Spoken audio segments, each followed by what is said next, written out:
নমস্কাৰ সকলোকে মোৰ অন্য এটা ভিডিঅ'লৈ আপোনালোকক সকলোকে স্বাগতম জনাইছোঁ।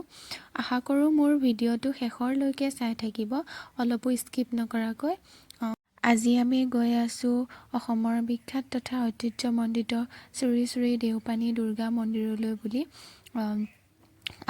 ভিডিঅ'টো পিছে ঘৰৰ পৰা আৰম্ভ কৰাই নহ'লে এয়া কাজিৰঙাৰ পৰাই আৰম্ভ কৰিলোঁ।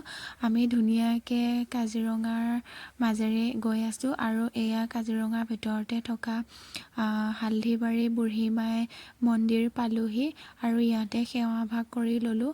কোৱা হয় যে এইফালেদি গ'লে ইয়াত সেৱাটো ল'ব লাগে, নহ'লে বিমংগল হয় বুলি কোৱা শুনো। আৰু ইফালে গাড়ীবিলাক পূৰা জাম লাগি গৈছে দেখিছেনে।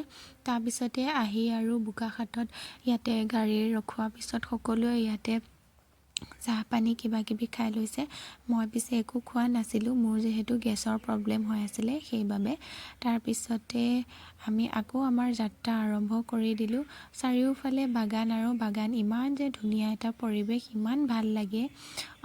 সেইবাবে ভাবিলোঁ আপোনালোককো অকণমান দেখুৱাই দিওঁ। আপোনালোকে নিশ্চয় দেখিছেই চাগে। ফাইনেলি আমি এয়া পালোঁ আহি শ্ৰী শ্ৰী দেওপানী দুৰ্গা মন্দিৰ। ইয়াৰ পৰিৱেশটো আহিয়ে ইমান ভাল লাগিছে। আগফালে ইমান ধুনীয়া বাগান আৰু শান্ত পৰিৱেশ আচলতে। ভিতৰৰ ভাগ ইমান ধুনীয়া সেউজীয়া আৰু ইয়াতে কাষত দোকানবিলাক আছে। আমি ইয়াৰ পৰাই ধুনীয়াকৈ চাকি লৈ ল'লোঁ।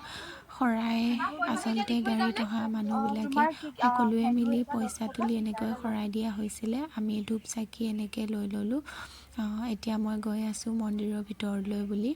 চাওকচোন ইমান ধুনীয়া পৰিৱেশ, গছ গছনিবিলাক কিমান আছে। আৰু এটা কথা খুব বেছি ভাল লাগিলে, মন্দিৰটো আচলতে খুব ধুনীয়া পৰিষ্কাৰ আছিলে, কোনো ধৰণৰ লেতেৰা নাপালোঁ।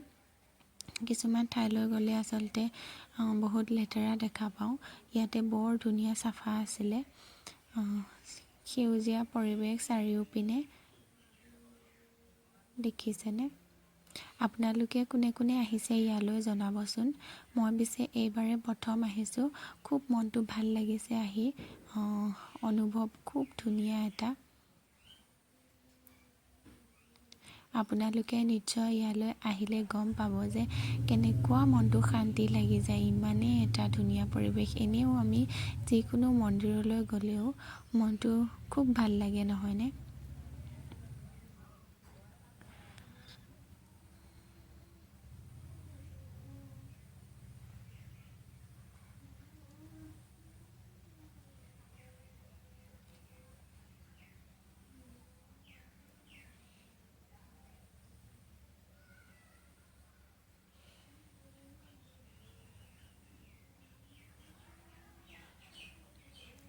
আৰু ইয়াতে আমি সেৱা ল'লোঁ। আচলতে ইয়াত সেৱা কৰিলোঁ আৰু এইফালে দেখিছে যে ইয়াতে আমি বন্তি জ্বলালোঁ।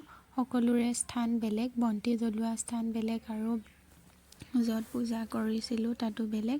আৰু ইয়াতে এই ৰঙা ফিটাবিলাক যে দেখিছে, আমি যদি মনতে কিবা এটা ভাবি ৰঙা ফিটা বান্ধোঁ তেতিয়াহ'লে ইয়াতে মনোকামনা সিদ্ধি হয় বুলি কোৱা হয়।